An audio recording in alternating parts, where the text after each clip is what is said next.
میں ٹھیک کہہ رہے ہیں؟ آج ہمارا صرف دعویٰ ہے کہ غلامی رسول میں صرف دعویٰ ہے. میں اپنی بھی بات کر رہا ہوں، صرف آپ کی نہیں کر رہا، میں بھی اس میں شامل ہوں.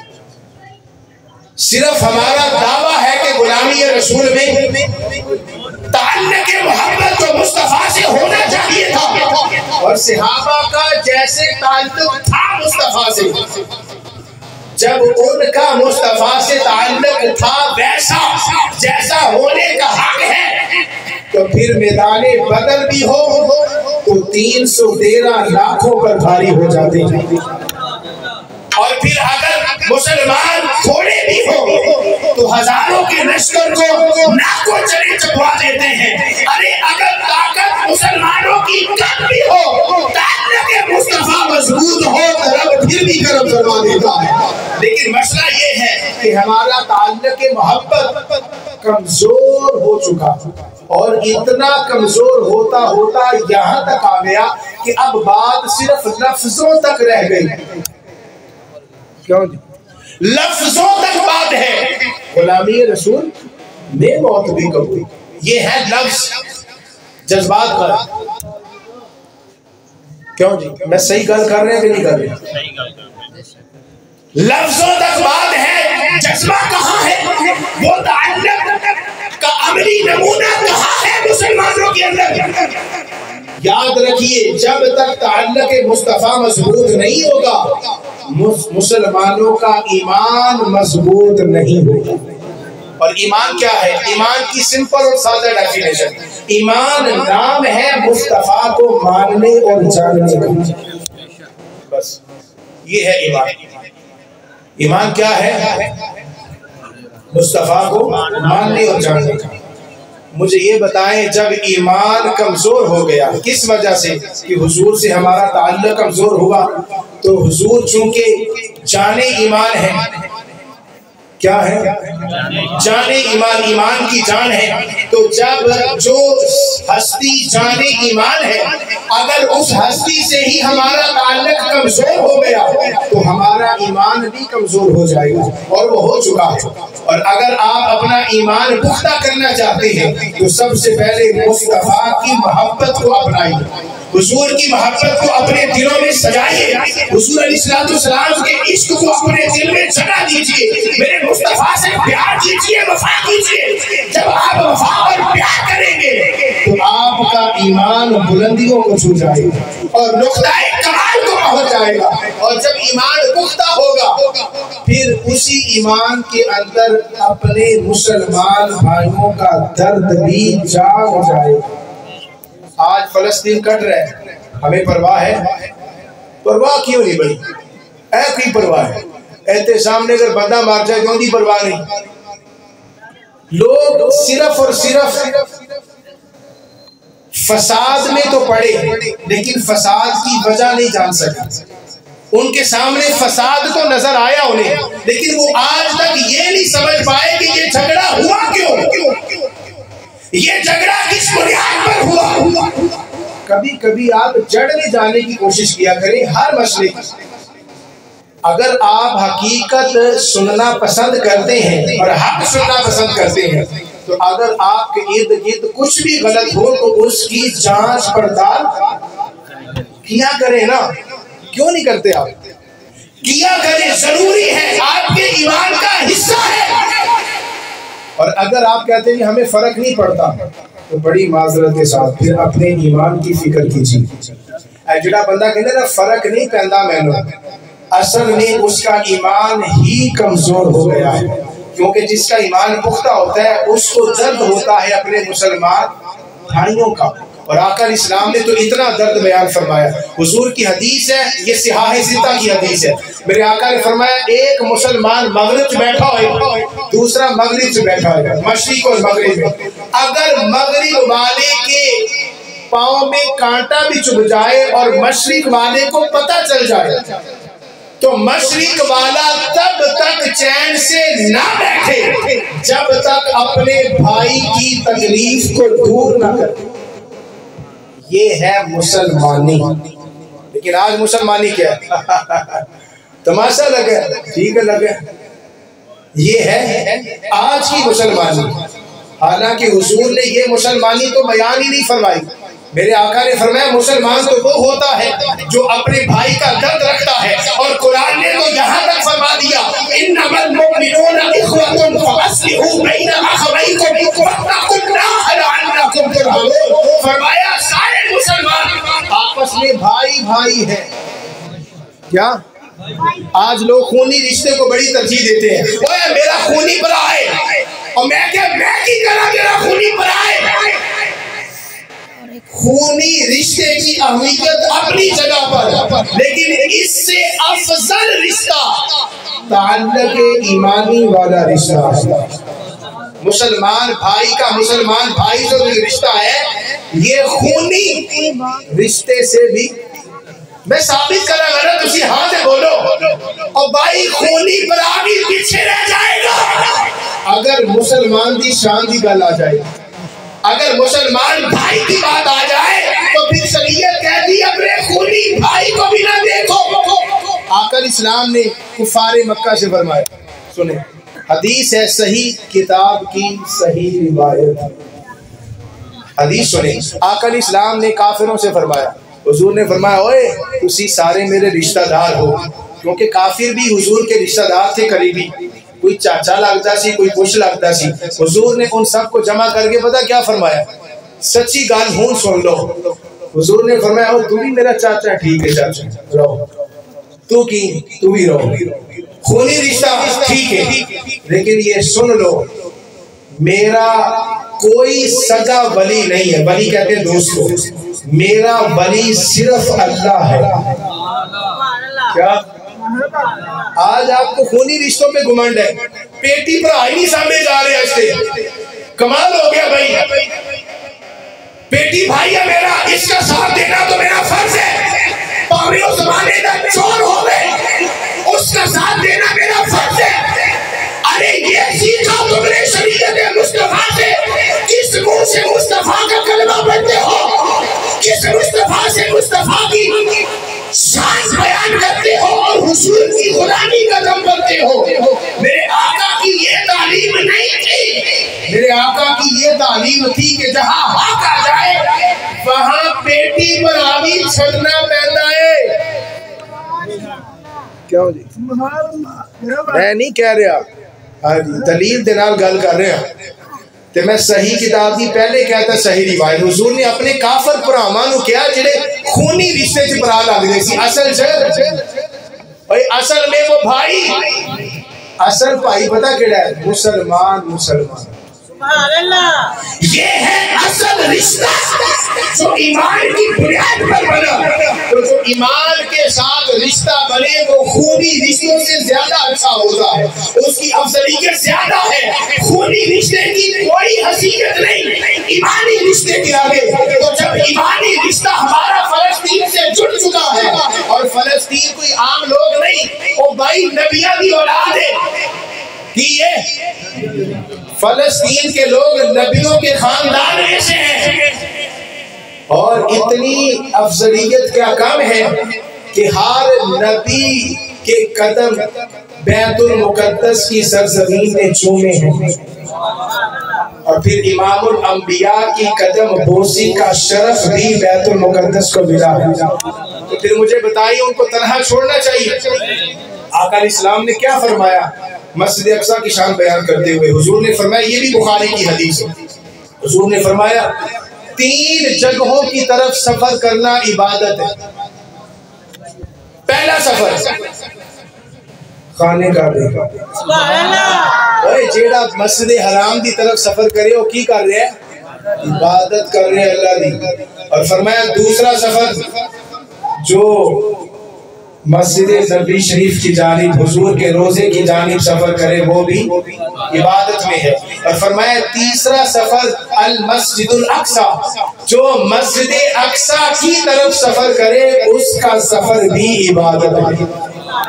تو بھائیو اب رشتہ تو اتنا پختہ ہے, لیکن ہم کیا کر رہے ہیں, مذمتی قرار داتے ہیں. مذمت کرتا ہوں بس یہی رہ گیا. تے ایٹمی طاقت کیوں بنے اسی, زنگ لوان واسطے.